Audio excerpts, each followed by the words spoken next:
મોદી સાહેબે ગોવર્ધન પર્વત ઊંચ્યો છે, આપણે ફક્ત આંગળી લગાડવાની છે. એક અકેલા થક જાયગા મિલકર બોજ ઉઠાના. અને હવે આપણા મુંબઈ ગુજરાતી પત્રકાર સંઘના પ્રમુખ શ્રી કુનેશભાઈ દવે બે શબ્દ, જેઓ 30 વર્ષથી ગુજરાત સમાચાર સાથે સંકળાયેલા છે અને ખાસ કરીને પોલિટિકલ જે ઇસ્યુ છે, અચ્છા મોદીજીને ગામના છે, તો આવો સાહેબ ઓર વધારે કંઈક જાણવા મળશે. તો ગુજરાત સમાચારમાં જે પોલિટિકલ જે ઇસ્યુ જે છે તે કવર કરે છે. આપણા જે નવી હમણાં મુંબઈ ગુજરાતી પત્રકાર સંઘની જે નવી ટીમ આવી છે એના સૂત્રધાર, એના પ્રમુખ શ્રી કુનેશભાઈ દવે. મને તો પહેલી વાર સૌભાગ્ય મળ્યું છે કે અમારા ભાલચંદ્રભાઈ અમારા એડિટરની સામે હું આ બોલી રહ્યો છું. બધા હું પોલિટિકલ રિપોર્ટિંગ કે બધું કર્યું છે, પણ એમની સામે તો એમને હું પહેલાં વંદન કરીશ. બીજા અમારા કુંદનભાઈ હતા. કુંદનભાઈને ઘણી વખત હું પ્રેસ કોન્ફરન્સમાં મળ્યો છું. ઘણી વખત મેં ક્વેશ્ચન આન્સર કર્યા છે ત્યારે એમણે મને મોટિવેટ કર્યો છે કે આ પ્રશ્ન પૂછ્યો છે, આ ફ્રન્ટ પેજનો પ્રશ્ન છે. એ પણ બે ત્રણ વખત એમણે મને કહ્યું. હું નરેન્દ્રભાઈ સાથે હું તો બહુ નાનો હોઈશ ત્યારે નરેન્દ્રભાઈ તો વડનગર છોડીને ચાલ્યા. બેન તમે બી મારે વડનગરમાં છો, તમે મણિયાર છો, હું કનેરીના ચાચર ચોકવાળો નથી અમારું જઈ હાટકેશ કહેવાય. અમે બધા નાગર પેલા જે અને તમને તો ખબર છે હમણાં હાલને હાટકેશ્વર મહાદેવની પૂજા કરાવી હતી, પોતે પૂજા કરી. પણ નરેન્દ્રભાઈના બાની સાથે થોડોક મારો લગાવ હતો. અમે નાના હતા, અમે તો બોમ્બે જ છું, પણ ત્યાં અમે પડોશમાં થોડા આગળ છીએ એની સાથે. તો કંઈ થાય ને તો મેં ત્યાં આગળ રમતા જતા ત્યારે તો એમના બા અમને બહુ માયાવીથી બોલાવી દીધું. બેટા તું આટલું દોડે છે, શાંતિને બેસ, તને પાણીનો ઘૂંટડો બેસાડે પેલું કર હીરાબા કરતા. અને મોદી સાહેબ ભલે ઘર છોડીને ગયા, પણ એમની બા સાથે એટલો લગાવ હતો. ત્યારે ચીફ મિનિસ્ટર હતા ને તો એ રાતના ટાઈમમાં બાને મળવા હતા. એટલે એમણે સ્પેશિયલ ત્યાં આગળ હેલિપેડ બનાવ્યું હતું ત્યાં આગળ જોશો ને તો તાનારીનું એક આખું સ્મારક બનાવ્યું છે. આજે વડનગરને એવા સ્થાને મૂકી દીધું ને. ભાઈએ કહ્યું કે ટુરિઝમ ક્ષેત્રમાં પહેલું છે. જે અમારું નરસિંહ મહેતાના દીકરાના જે લગ્ન થયા જે ચોરીનો છે ને એ ત્યાં આગળનું આ વડનગર એવું છે ને, નાટ્ય, સંગીત અને ખુમા એ ત્રણેયનું મિલન સાથે છે. એટલે તમને નરેન્દ્રભાઈમાં જોવા મળશે, 100% મળશે તમને જે એમની વાત છાટ. હવે અમારા ત્યાં ભવાઈ, આપણે ગુજરાતમાં જો ભવાઈ શરૂ થઈ હોય ને તો વડનગરથી જ શરૂ થઈ છે. એ અમારા બહાર માળ છે, કનેરીના માળથી શરૂ થઈ ગઈ. ત્યાં ના આપણે કહીએ ને ચોક છે, કનેરીનો ચોક છે, ત્યાં અમારા માળની બહાર છે ત્યાં. અને મહાદેવજીની તો વડનગર ઉપર કૃપા જ છે અમારે.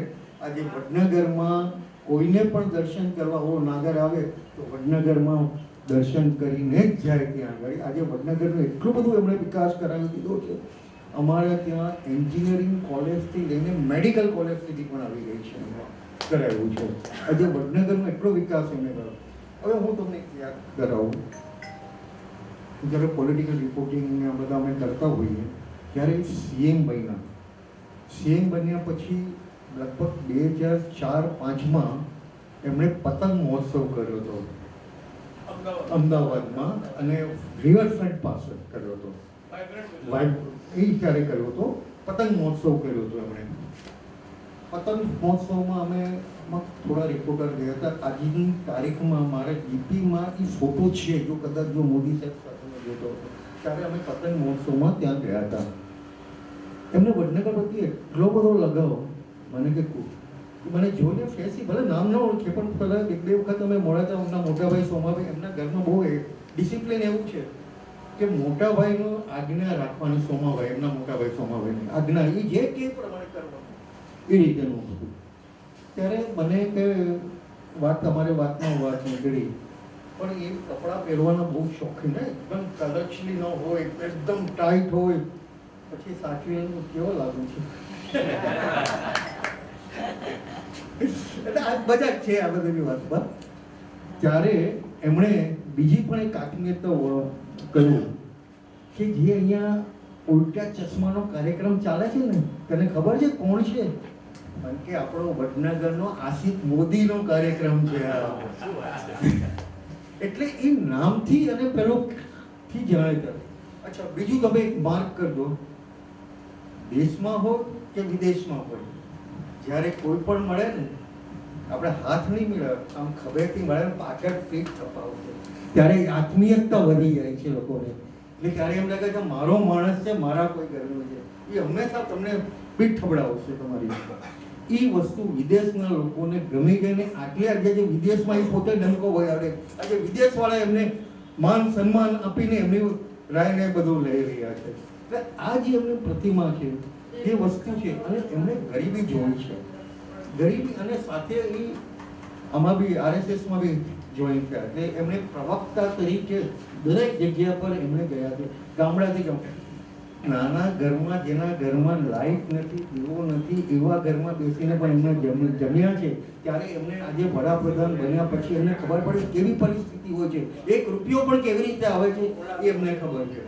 આ જ વસ્તુને ધ્યાનમાં રાખી એમને દેશને આગળ છે અને દેશને વિકાસ કરી રહ્યા, એટલો બધો વિકાસ કરી રહ્યા છે તો વિદેશવાળાને પણ આંખમાં ઝેર આવી રહ્યું છે. આજની તારીખમાં કહીએ તો આજે ટ્રમ્પ જેવાને પણ એમને નજરમાં ખૂંચીએ છે કે જે રીતે વર્ક કરી રહ્યા છે. આજે એમના ટેરિફની સામે ઝૂક્યા નથી, આજે ઈ પોતે ઝૂકીને આવી રહ્યા છે. આજે એમને 3 વખત ફોન કર્યો પણ એમણે ફોન ઉપાડ્યો નથી મોદી સાહેબ. કેમ કે અમારામાં વડનગર વાળામાં ખુમાર છે, ઘર છે. બીજું ઈ ટાઈમે પણ અમારે વાતચીત થઈ, સાહેબ મારે આપણે વડનગરનો સાઈડનો વિકાસ થવો જોઈએ. કારણ કે કાંડા તું જો વિકાસ કેવો થશે. એમની સૌથી પહેલી હિમાલય બોટલિંગ લાવ્યા ત્યાં આગળ, અને ધીરે ધીરે શરૂ થયું. નર્મદાના વેણ અહીંયા આવી ગયા, તો ધરોઈના પાણી અમારા ઉત્તર ગુજરાતમાં આવી ગયા. આજે ઉત્તર ગુજરાત લીલોછમ છે, એનો ખેડૂત એક પણ ગરીબ નથી ત્યાં આગળનો. મહારાષ્ટ્રમાં તો આત્મહત્યા કરે છે, ગુજરાતનો કોઈ ખેડૂત આત્મહત્યા કરે છે નથી. ક્યારે કે જ્યારે એમની પાસે સોચ, શક્તિ બધું જ હતું. ઘણા ત્યાં CM બની ગયા, વડાપ્રધાન બની ગયા, પણ આજના જે વડાપ્રધાન નરેન્દ્ર મોદી સિવાય બીજું કોઈ આગળ પણ નહીં બની શકે એવી મારી ધારણા છે. કદાચ હોય કહેવાય નહીં, પણ અત્યારની તારીખમાં તો હું કહી શકું કે નરેન્દ્રભાઈ સિવાય કોઈ વ્યક્તિ. બીજું કે જ્યારે વડાપ્રધાન બન્યા નહીં ત્યારે 2013માં CM પદ પર હતા. મુંબઈના ગુજરાતી અને ખાસ મલાડની અંદર બધા વેપારીઓ ભેગા થયા. એ વેપારીઓ ભેગા થઈને સૌથી પહેલા ચાંદીથી ચોળ્યા હતા મલાડમાં રામલીલા મેદાન ઉપર. એમને જે મેદાન ઉપર કર્યું અને જે પૈસા આવ્યા અને એનું લીલામ કરાયું ચાંદીનું, એને વિકાસના કાર્યોમાં આપ્યા હતા એમણે બધા. ત્યારે ડૉક્ટર રામ બારોટ સાહેબ હતા, તમને ખ્યાલ હોય. રામ બારોટ સાહેબે આ નેતૃત્વ લીધું, અને રામ બારોટ સાહેબ અમારે ગામની બાજુમાં બીજાપુરના હતા, તમને ખ્યાલ હોય. આજે વડનગરની ભૂમિ એવી છે ને, સંગીત માટે પણ એટલું છે. અમારે ત્યાં તાનારીરી થઈ ગયા. આજે તાનારીરી આખા વિશ્વમાં પ્રસિદ્ધ થઈ ગયા. અને જ્યાં સુધી અહીંયા સંસ્કૃત રહેશે ને અને સંગીત રહેશે ને ત્યાં સુધી. કેમ કે ધન તાના રીરી રીરી રીરી રીરી કરીને પેલું આજે મહોત્સવ બી તાનારીરીનો વડનગરમાં શરૂ થયો છે. આ વસ્તુને જે નરેન્દ્રભાઈએ આ બધું વ્યવસ્થિત રીતે શરૂ કરાયું છે. બીજું, તમે દિવાળી તો બહુ સરસ રીતે ઉજવો છો, દરેક પોતાના ઘરે જાઓ છો, પણ એ કોઈ દાડો પોતાના ઘરે નથી જતા. એ પોતાની માતૃભૂમિની રક્ષા કરનારા લશ્કરની સાથે જઈને દિવાળી ઉજવે છે અને મીઠાઈ એની સાથે વેચી કરે છે. આવું કોણ કરી શકે? ઘણા તો કહે છે મારા ભાઈઓ છે, મારી ભાભીઓ છે, છોકરાઓ છે, પણ એ પોતે લશ્કર પાસે જઈને પોતાની દર વર્ષે તમે જુઓ છો અને એ ડ્રેસમાં તમને જોવા મળશે. બીજું, એમને આખા વિશ્વનું સ્વાસ્થ્ય ઉપર એમણે ધ્યાન આપ્યું. એવું કોઈ પૈસાનો ખર્ચો નહીં એમાં. એમણે યોગા શરૂ કરાવડાવ્યા ને યોગા ડે આખા વર્લ્ડમાં ચાલુ કરાવડાવ્યો એમણે. આજે યોગા ડે કરાવવા આજે કોઈ વિશ્વમાં એવું નહીં કરી શકે કે વગર પૈસે તમારું સ્વાસ્થ્ય સારું રહી શકે એ વસ્તુ છે. બીજી વ્યક્તિ એમ કહીએ કે જ્યારે અવકાશયાનમાં આપણે પહેલી વખત ફેલ ગયા હતા ત્યારે જેણે અવકાશયાન બનાવ્યું હતું ને અને જે એના લીડરશિપમાં હતા ને એ રોઈ પડ્યા હતા. તમને તો મારા કરતા તો વધારે ખ્યાલ છે. એ રોઈ પડ્યા હતા. ત્યારે એમણે કહ્યું કે ભાઈ આ તો થયા કરશે ફરીથી, અને શોર્ટ પીરિયડમાં આપણે અવકાશયાનમાં સક્સેસ થયા. એ એમને પીઠબળ આપ્યું એમણે, અને ભેટીને એવું પીઠબળ આપ્યું. કંઈ નહીં થયું, ભલે પૈસા પહેલા થયા, પણ આપણે આગળ આજે આનાથી આગળ આજે અવકાશયાનમાં આપણે પણ અવ્વલ નંબર પર પહોંચી ગયા. એ કોના લીધે? નરેન્દ્રભાઈ મોદીના હિસાબે. અને આ જો વ્યક્તિ તમારે આવી રીતે પ્રોત્સાહન આપનારી તમારો વડાપ્રધાન ન હોય ને તો તમે કોઈ આગળ વધી શકતા નથી. આપણા દેશના આજે બાળકોને આજે રાષ્ટ્રીય એજ્યુકેશન નીતિ બનાવી છે એમણે. एजुकेशन नीति में एमने मेरे ख्याल पर आपको ज़्यादा मालूम होगा कि कन्याकुमारी से केरल और यहाँ सोमनाथ से बंगाल तक जो बच्चा पढ़ना चाहता है वो यूनिफॉर्मली पढ़ सके. खाली जो स्टेट का है वही स्टेट का सब्जेक्ट अलग होना चाहिए. वो हिसाब से उन्होंने पूरी नेशनल एजुकेशन की वो उन्होंने बताई. इसी तरह से जो सोच रखने वाले जो अपने बड़ा प्रधान है वो हमेशा हमारे साथ ही रहना चाहिए. उनकी हमेशा स्वास्थ्य अच्छी तरह तंदुरुस्त रहे, वही हमें उनकी पूर्व संध्या में हमें करें, क्योंकि ये अमृत महोत्सव है और अमृत महोत्सव सदा ये अपने आप मैं दोस्त को बोला कुछ बोल चुक होगा तो माफ कर देना. 2 મિનિટ લઉં છું. સમય બહુ જ થઈ રહ્યો છે, આપણે ટૂંકમાં બતાવીએ. એ પહેલા આપણા વચ્ચે નરેશભાઈ દવે ખાસ ગુજરાતથી આવ્યા છે, ટીવીમાં છે. નરેશભાઈ નહીં, એક મિનિટ. અરે પહેલા ભાલચંદ્રભાઈ તમારું 1 મિનિટ ચાલ ઓર્ડર છે સર. ગુજરાતથી ખાસ અને મોદી સાહેબ સાથે એમના બહુ સંસ્મરણો છે.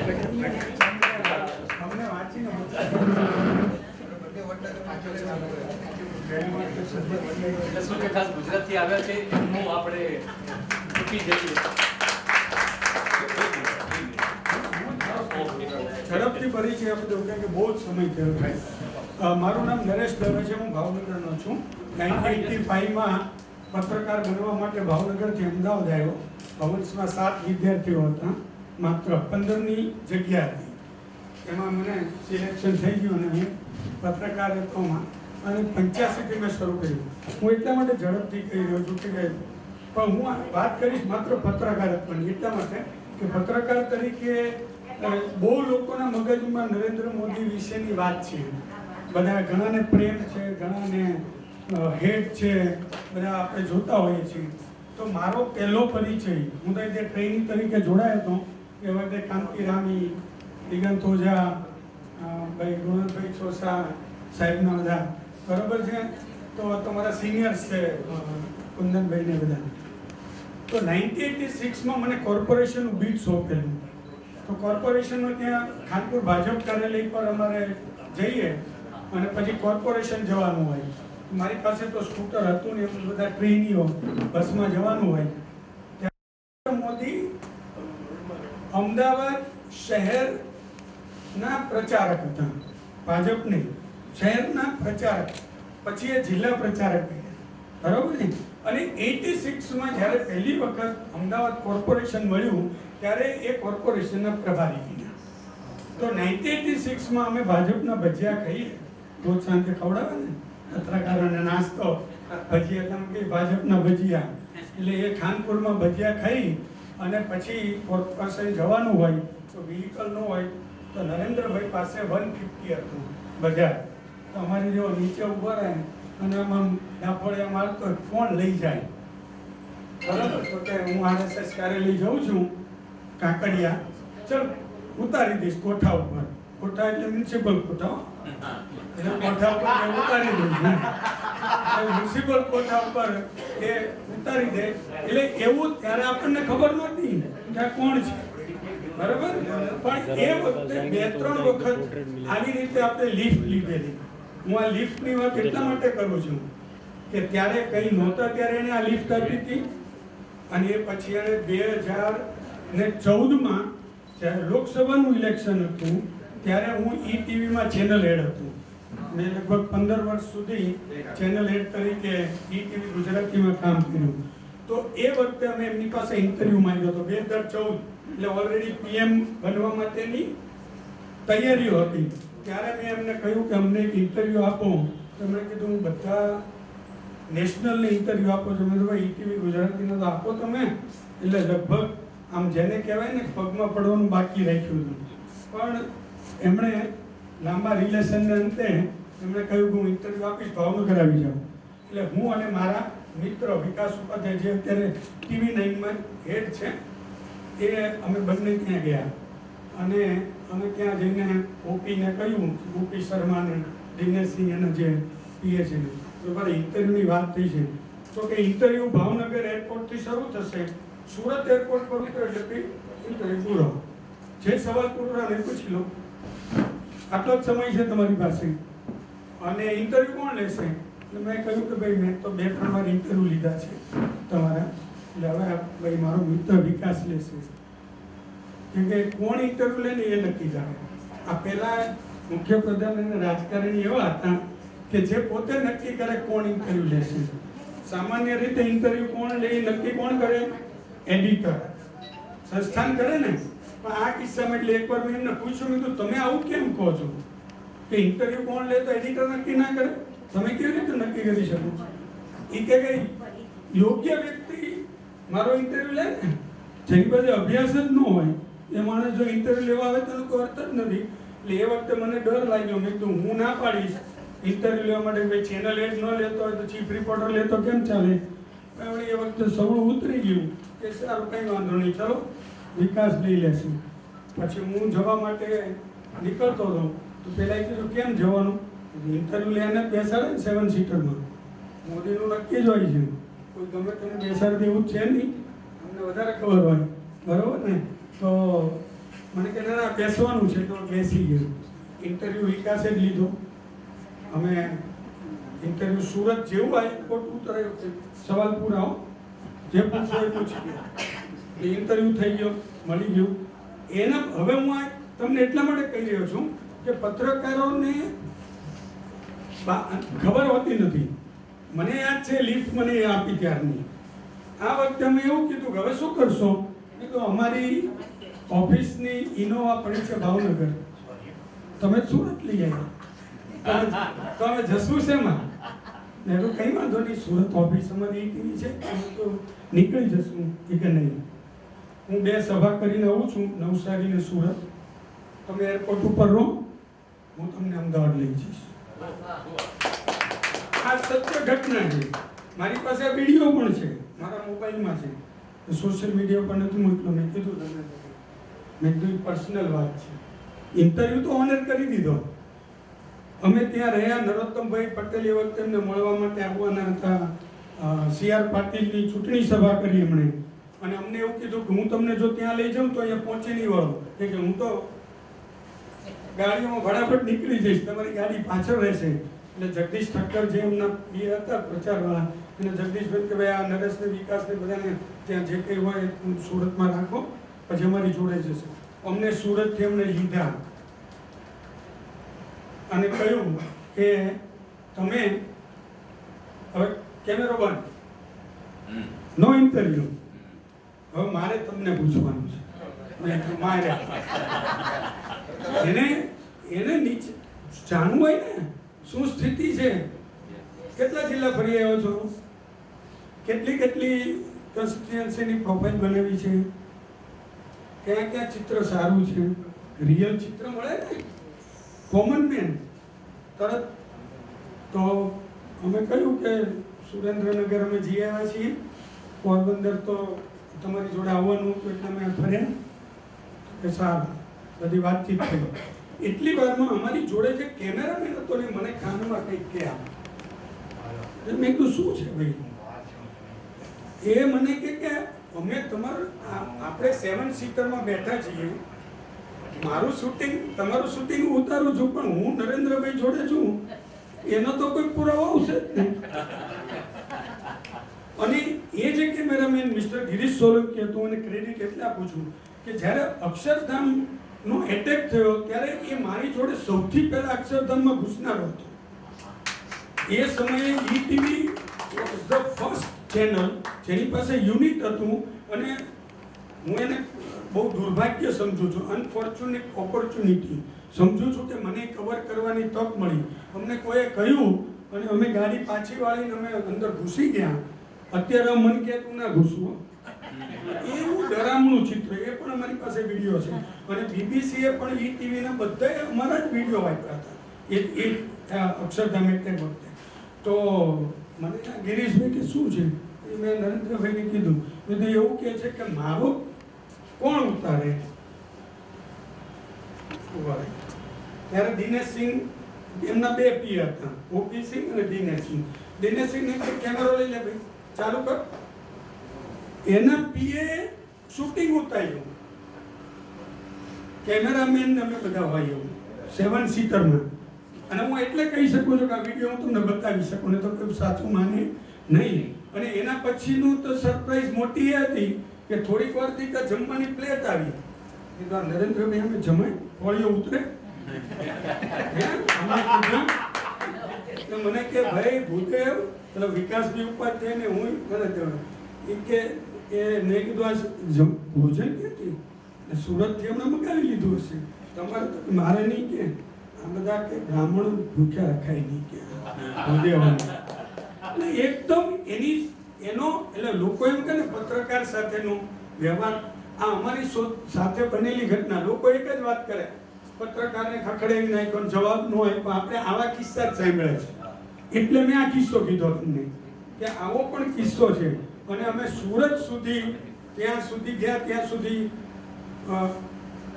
ઓડિયો બંધ એમણે રાખ્યું, વાત કરી ઓડિયો ખાલી બધાને ઉતારી લીધું. અને પેલા કેમેરામેનને કે ભાઈ ખુશ તું, ગિરીશને ત્યાં ખુશ, હું બધાને બતાવી શકું ને નરેન્દ્રભાઈ જોડે મેં ઇન્ટરવ્યુ લીધો છે. તો મારો મુદ્દો એવો છે કે પત્રકારત્વમાં એમને ખબર છે કે કોની જોડે ક્યાં કેવી રીતે રહેવું. મેઇન વાત એ છે પત્રકાર તરીકેની એની જે સૂઝબૂઝ ને. તમે એવું કહો કે મને યાદ છે કે સામાન્ય રીતે કુંદનભાઈ કહ્યું કે કોઈને ક્યાં લઈને જતા. 2004ની અંદર ફર્સ્ટ ફ્લાઇટ શરૂ થઈ એર ઇન્ડિયાની લંડનની. તો ફર્સ્ટ ફ્લાઇટ એને કેવી ફ્લાઇટ કે જેમ બધાને ફ્રી ઓફ થઈ જાય, કોમ્પ્લિમેન્ટરી આખી ફ્લાઇટ. એમાં અધિકારીઓને લઈ જાય, વેપારી મહામંડળને લઈ જાય, 5 પત્રકારોને લઈ જવાના હતા. સદભાગ્યમાં મારો વારો પણ હતો. મુંબઈને 5 પત્રકારો હતો, મને નામ યાદ નથી અત્યારે. તો મેં કહ્યું પત્રકાર તરીકે અમારે અત્યાર સુધી શું હોય, માલિકો જાય એને ડાયરેક્ટ પત્રકારની ઇન્વિટેશન આપ્યું, પત્રકારને આપ્યું. એટલે હું અત્યારે ચીફ રિપોર્ટર હતો 2004માં.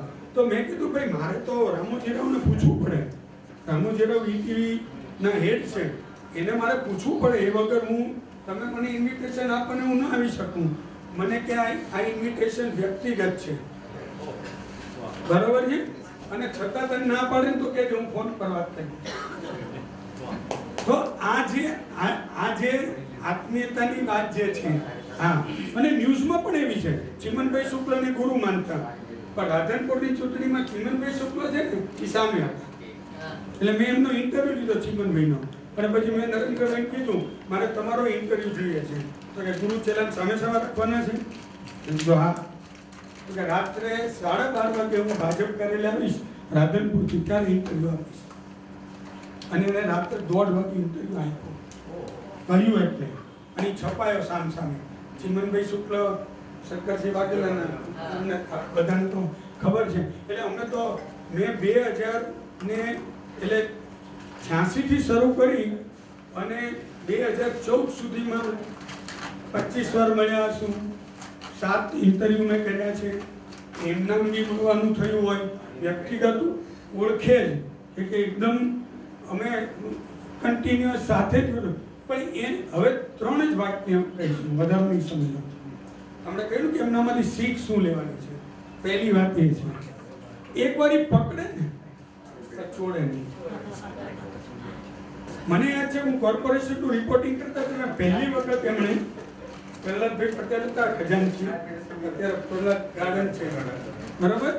એ વખતે બધા બેઠા હતા અને કીધું કે રિવરફ્રન્ટ બનાવવો છે. એટલે અમે પોતે રિવરફ્રન્ટની વિરુદ્ધમાં સ્ટોરી લખી હતી.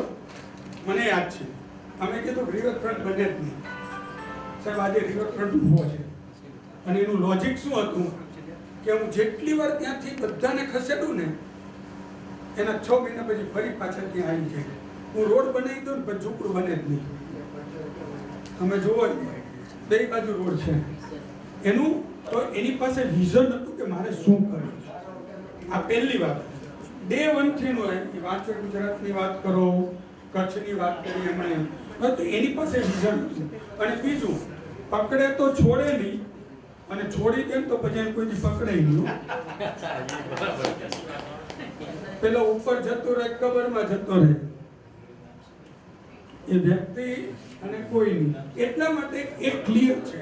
એટલે ત્રીજું શું ખબર છે એને શું કરવું એના માટે ક્લિયર છે. ડ્યુઅલ માઇન્ડેડ નથી. એની વાત અમે જોઈ. એને નક્કી કર્યું કે આ છે તો આ કરે છે. એટલે મારું એવું માનવું છે કે પત્રકારો ને એમણે ઘણીવાર એમ કે આપણો ઉપયોગ કરી જાય તો આપણે એનો ઉપયોગ કરી શકીએ. પત્રકારોનો ઉપયોગ કરી જાય છે. મને ઘણા બધા પત્રકાર કે આપણી પાસે છપાઈ જાય પછી આપણે કોઈ દી મળે નહીં. ત્યાં ગાંધીનગરમાં દર બુધવારે મુખ્યપ્રધાનની પ્રેસ કોન્ફરન્સ થાય કેબિનેટ પછી. પહેલી વાર નરેન્દ્રભાઈ આવીને કેબિનેટ પછીનું બ્રીફિંગ બંધ કરી દીધું. ત્યારે હું એક્રેડિશન કમિટીમાં મેમ્બર હતો. એટલે હું ખાલી રૂટીન મળવા ગયો. મેં તો આ બધા લોકો મળતા હતા કેશુભાઈથી બધા. અને દર બુધવારે મુખ્યપ્રધાન મળે ને જરૂરી શું છે કે કેબિનેટમાં નિર્ણય લીધો હોય આપી ખાલી આવીને ચા પીવા માટે મળવાનું. પછી બહુ એમને આગ્રહ કર્યો, બહુ સમજાવ્યું. ત્યારે એમણે નવી વ્યવસ્થા ઊભી કરી પ્રવક્તાની. 2 પ્રવક્તા આવીને જે કહેવું હોય કહી જાય.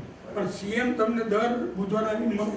મને કે મળવામાં વાંધો નથી. મને મારો મુદ્દો એવો છે એના માટેનું કોન્ક્રીટ કારણો તો આપણે મળીએ. હવે પત્રકારોએ એને અલગ રીતે લઈ લીધું કે મુખ્યપ્રધાન મળવા નથી માંગતા. એટલે પછી એક વખત એમણે નવું નક્કી કર્યું કે દર બેસતા વર્ષે પત્રકારોને મળવાનું અને તમારા વિચારો જાણવાના. અને તમે ચિઠ્ઠી મોકલો અને તમને 100% મળે. આ બધાનો અનુભવ છે, મારો નહીં, બધાનો. એના સમયે મળે તમને. પણ આપણે એમ કહીએ કે ગમે ત્યાં રસ્તા વચ્ચે ઊભા રહી જાય. હવે એવી ટેવ ભૂતકાળમાં પ્રધાનમંત્રી મુખ્યપ્રધાને પાડી તો આઈ કરે એવું જરૂરી નથી. એવું કે મારે બધું જરૂરી છે. એટલે પત્રકાર સાથેના એના સંબંધોમાં મને ઘણીવાર મેં એકવાર એમને 2007માં ETVના સ્ટુડિયોમાં પૂછ્યું હતું. મેં કીધું પત્રકારો સાથેના તમારો સંબંધો તંગ હોય છે, આ ઓન એર છે અને બધા એવું માને છે. મને કે હું તમારા સ્ટુડિયોમાં રાત્રે 12:30 વાગે ઊભો છું તો સંબંધ હોય તો ઊભો બાકી છે. 12:30 વાગે અમારો પ્રોગ્રામ હતો, પ્રજા પૂછે છે કાર્યક્રમ. અમે એ સવાલ પૂછે, હું એન્કર હતો અને એ પૂછતા હતા. તો એણે એમ કહ્યું કે હું એ 12:30 વાગે તારા માટે આવ્યો છું, તમારી ચેનલ માટે, મારા માટે બી આવ્યો છું. ત્યારે તમે કેવી રીતે કહી શકો પત્રકારો સાથેના સંબંધો નથી? પણ હું તમને રોજે રોજ એટેન્ડ નહીં કરી શકું. એ હું કાર્યકર્તાઓને નથી કરી શકું, નેતાને નથી કરી શકું. There is sum discipline. અમને ખબર છે વધારે એ એમની સાથે કામ કરી ચૂક્યા છે. તો એક મિથ ઊભી કરવામાં આવી છે પત્રકારો માટે કે નરેન્દ્ર મોદી પત્રકાર વિરોધી છે. મારું એવું માનવું છે કે પત્રકાર વિરોધી કરતા આપણે એને સમજે એ આપણે સમજીએ, આપણો ઉપયોગ કરી જાય. 2009ની અંદર 2009માં વર્લ્ડ ગુજરાતી કોન્ફરન્સ હતી અમેરિકામાં અને જેનો ઉલ્લેખ હમણાં કુંદનભાઈએ કર્યો કે એમને વિઝા નથી મળવાના. હવે બધા જ લોકો દર વખતે દર 1 મહિને ચોકઠું આવે.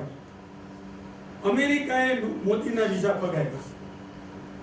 અમારે ત્યાં રામોજી ફિલ્મ સિટીમાં 13 ચેનલ ચાલે. એટલે ત્યાંથી એક જણો હેડ હોય ને મને અહીંથી ફોન કરીને પૂછે કે મોદી કો વિઝા ક્यों नहीं मिला है, मिला કે નહીં मिला, કન્ફર્મ કરો. મને મારું મગજ જતું રહે. તો એને છે નહીં આવા કોઈ ન્યૂઝ. એટલે એક દિવસ મેં નરેન્દ્રભાઈ કીધું હતું મને વ્યક્તિગત કહી દો આ વિઝાનું શું છે, મારે રામોજી રાવને કહેવાનું છે, મારો માલિક છે, મારી નોકરી એમાં છે, બરાબર. મને કે આ ખાલી તું રામોજી રાવ માટે કહે છે કે એપ્લાય કરી હોય તો કેન્સલ કરે.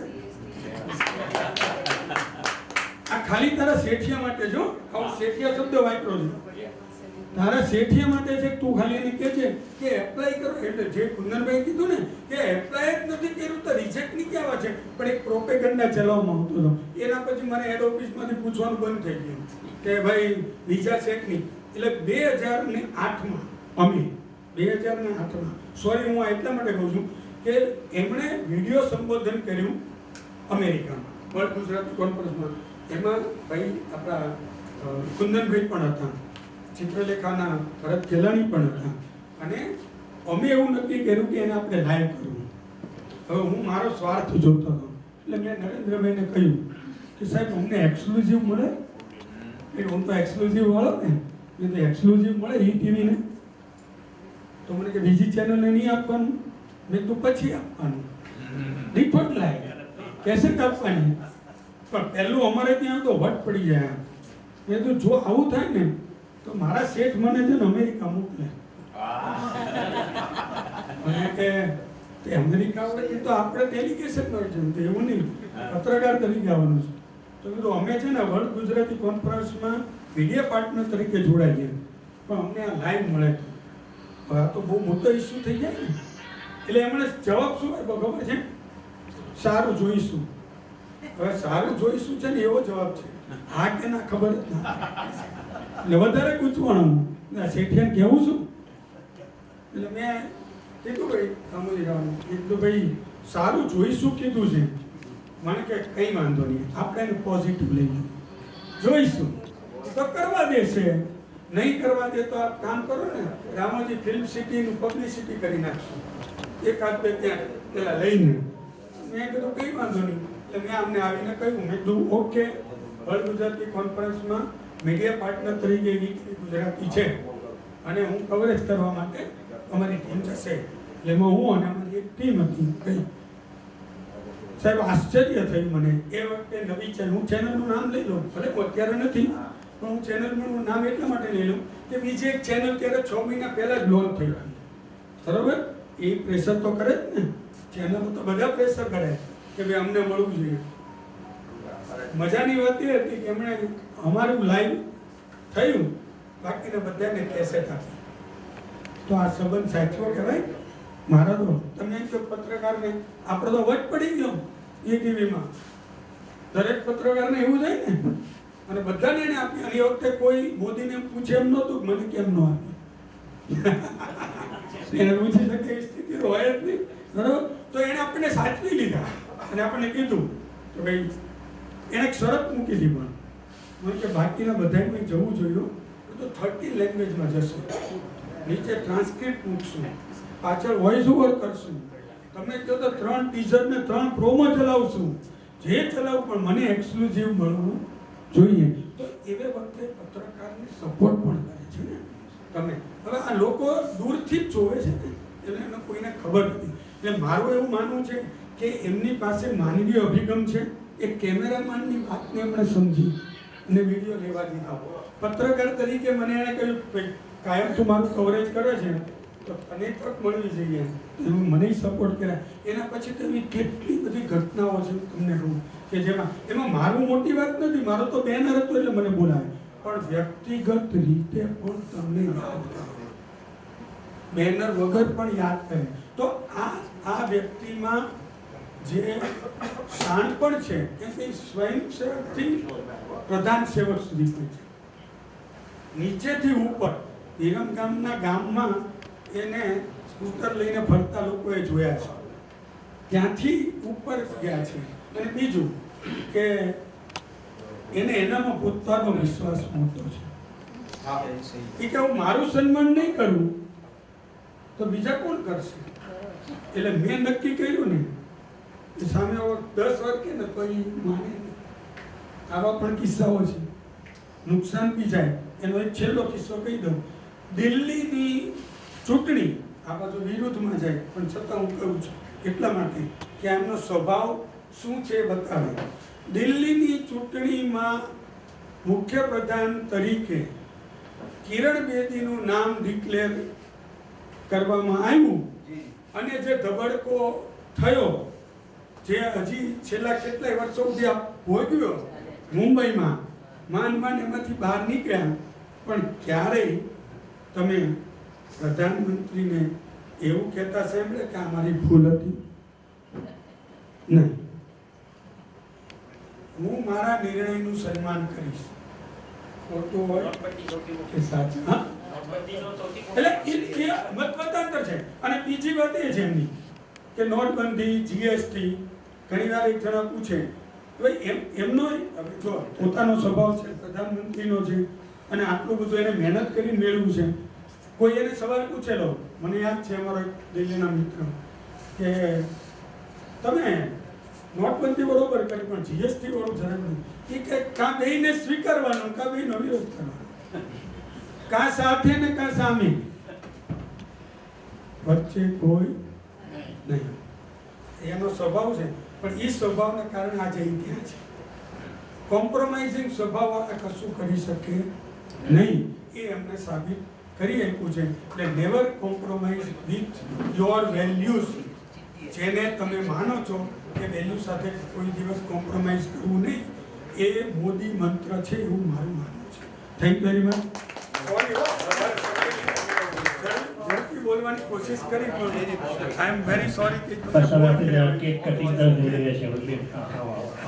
અને થોડો ઉલ્લેખ કરું છું, અહીંયા વ્રજભાઈ પટેલ બેઠા છે એટલા માટે કે વાંચનની વાત ચાલી તો વ્રજ પટેલ જે કાઉન્સિલર તરીકે જે પહેલા કેરિયર ગાઈડન્સ માટે 5 લાખથી વધારે પુસ્તકો એમની લાઇબ્રેરીમાં છે. અને આઈએએસ ઓફિસર વગેરે બનાવવાનું પણ જાણે કે મેન્યુફેક્ચરિંગ છે એમનું લગભગ 5 દાયકાથી વધારે આ ક્ષેત્રમાં અનુભવી છે.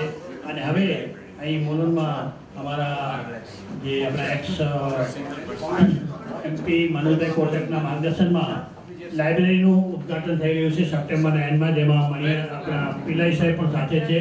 તો એક બહુ જેને કહેવાય કે સરસ મજાનો મોદી પ્રેમી આપણી વચ્ચે હાજર છે. બહુ ધન્યવાદ. ફાલ્ગુની બેન મસરૂ આજે કાર્યક્રમ જે છે મોદી પ્રેમીમાં શરૂઆતથી અમારી સાથે જોડાયેલા હતા. સતત 2 થી 3 કલાક ટ્રાફિકમાં ફસાઈ ગયા. હા, અને વ્રજભાઈનું જેને કંઈ પુસ્તક આપવું હતું જરા આગળ આવી જાઓ. કોઈને પુસ્તક તમારે પુસ્તક આપવું હતું ને, આવો સર. કેક કટિંગની તૈયારી કરી રહ્યા છીએ. વર્ણન કરી જે આપણે કર્યું એમાં મારે પણ એમની સાથે ડિસ્કશન થયું હતું રિપોર્ટિંગમાં કે મુંબઈ આવતા હોય ત્યારે પોલિટિકલ રિપોર્ટરના હિસાબે હું જતો હોઉં. પણ હું જ્યારે અમદાવાદમાં આવ્યો હતો ત્યારે મેં તમને કહ્યું જે વાત કરી કે જ્યાં અમે પતંગ મહોત્સવ ત્યાં બધા રિપોર્ટરને મળ્યા હતા. એ ટાઈમે જે મુંબઈના રિપોર્ટર હતા ને એને બોલતી બંધ થઈ, પ્રશ્ન જ ન કરી શક્યા. એમણે ખાલી ફક્ત એક જ કીધું, મારા વખાણના શબ્દ નહીં બોલતા, મારે વિકાસના કામમાં શું કરવાનું છે એ તમે મને બતાવો. કે જે એમણે કે પત્રકાર મને એ બતાવે એ મારા માટે મહત્વનું છે. મારા વખાણને જે મેં આમ કર્યું તેમ કર્યું, આ વસ્તુ મને એમની સાથે કરવું છે.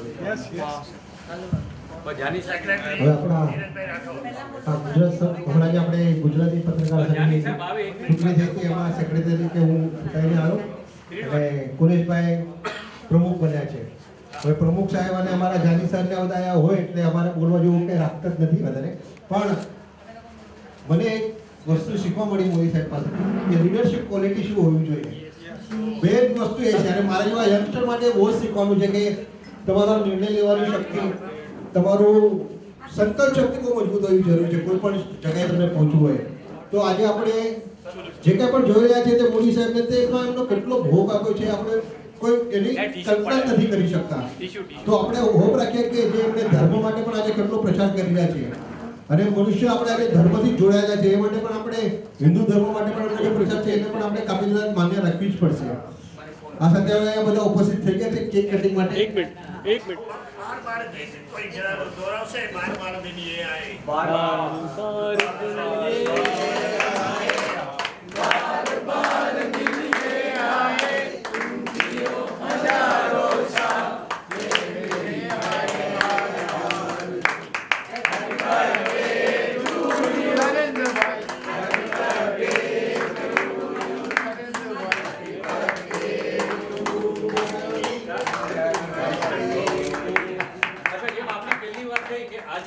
લાલજી સરનો પર બર્થડે છે.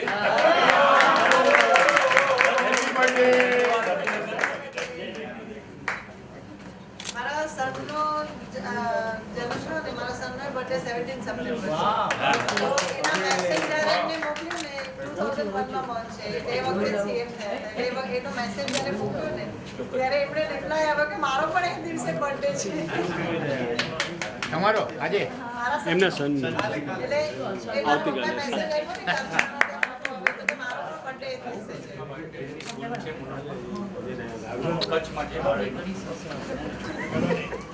दिल मिले किसी को दिलदार मिले, फूल मिले किसी को फूलों का हार मिले, यारी मिले किसी को सच्चा यार मिले. हम तो चाहते हैं लालजी भाई तुम्हें पूरे मुंबई लाना पड़ेगा, पूरी दुनिया पर लानी पड़ेगी, पूरे ब्रह्मांड का प्यार मिले हो. ब्रह्मांड की शक्ति का प्रवेश हो इनके भीतर, सूर्य की शक्ति का प्रवेश हो इनके भीतर, धर्म की रक्षा कर्म की रक्षा, जय हो शुभ हो. अरे तो वो हमारा अधर्म का नाश सत्य का साथ, सत्य को देखो सत्य को पढ़ो सत्य के सर, नितिन भाई. पत्रकार लोगों सबको बोलो. નીતિનભાઈને મોઢું મીઠું. ધર્મેન્દ્રભાઈ આગળ આવો. ધર્મેન્દ્રભાઈ आपके तमोगुण रजोगुण सत्वगुण की रक्षा करें. माता की रक्षा दुर्गा कवच आपकी रक्षा करें. અહીં ખારા આવ્યો ને અહીં સર કે ખારા આવ્યો.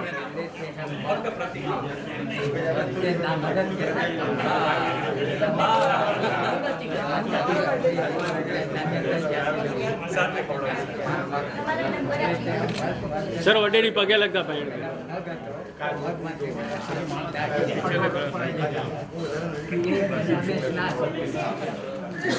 यहाँ 1 मिनट थोड़ा हाथ इधर करें.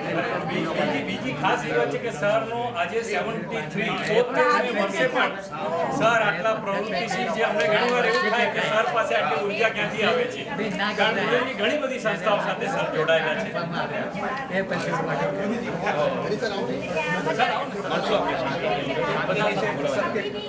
હજી અહીંયા થોડા હા લઈએ.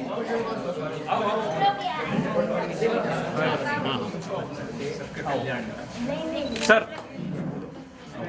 જેને પણ સર સાથે ખવડાવવું છે કે આપણે તરત બધું પતાવીએ કારણ હોલ ખાલી કરીને આપવાનું છે. અહીંયા ફોટા લેતા જાઓ.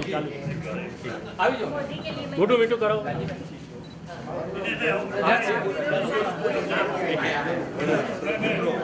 સર बराबर से काट के सबको દે દો ऐसा ही ને ત્યાં બધી બધાને આપશું. काट भी इधर खड़े. नहीं उधर है ना सब रखा है, नाश्ता भी है सब. नहीं केक काटने का. हाँ, केक खाइए, नाश्ता भी है. હા બધું છે ને, બધું ને આયોજન કર્યું છે સર. હવે બધા આપણે ને આવીએ ને આ બધું નાસ્તા છે બીજા. બહાર આપણા માટે હવે એટલો ટાઈમથી બેઠા છે તો આપણે આપકો વહાં ले लेंगे. પેટ પૂજાની વ્યવસ્થા પણ કરવામાં આવી છે. आपको देख તો બહાર સમોસા અને નાસ્તાની વ્યવસ્થા કરવામાં આવી છે. તો દરેક જણ બાજુની રૂમમાં બ્રેકફાસ્ટ રાખવામાં આવ્યો છે. તો પ્લીઝ બ્રેકફાસ્ટ કરીને જ કરજો આપ સર્વે.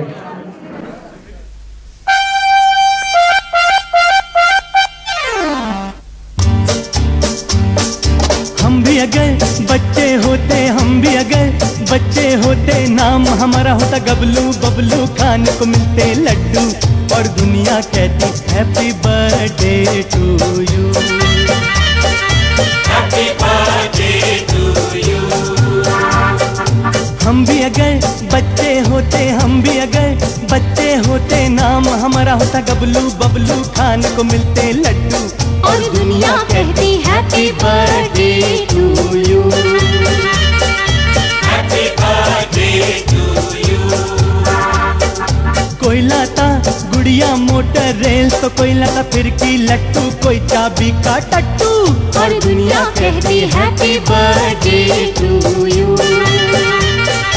Happy birthday to you.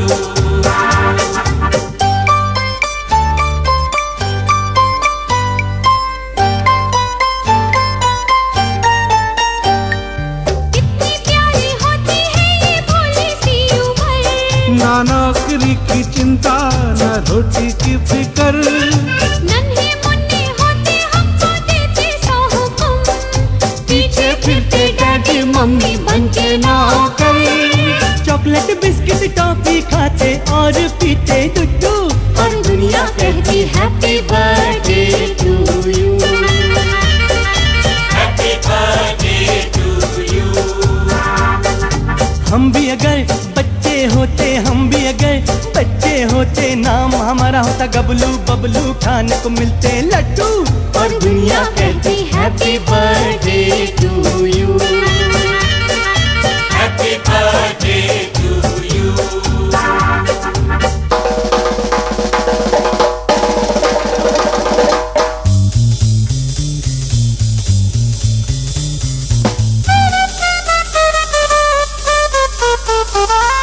कैसे कैसे नखरे करते घर वालों से हम, पल में हंसते पल में रोते करते नाम पे दम, अक्कड़ बक्कड़ लुक्का छुपी कभी छुआ छू, करते दिन भर हल्ला गुल्ला धंधा और उधार, और कभी जिद पर अड़ जाते जैसे अड़ियल टट्टू, और दुनिया कहती happy birthday to you, happy birthday to you. हम भी अगर बच्चे होते, हम भी अगर बच्चे होते, नाम हमारा होता गबलू बबलू, खाने को मिलते लड्डू, और दुनिया कहती happy birthday to you, happy to you.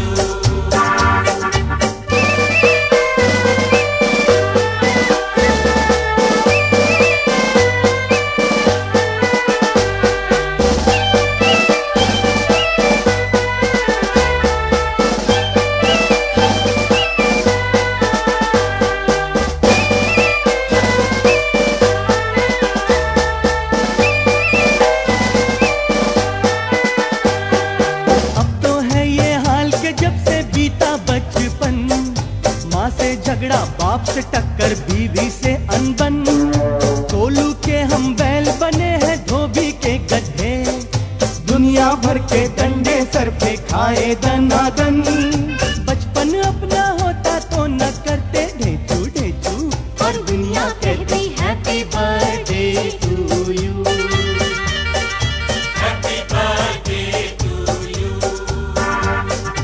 हम भी अगर बच्चे होते, हम भी अगर बच्चे होते, नाम हमारा होता गबलू बबलू, खाने को मिलते लड्डू, और दुनिया कहती हैप्पी बर्थडे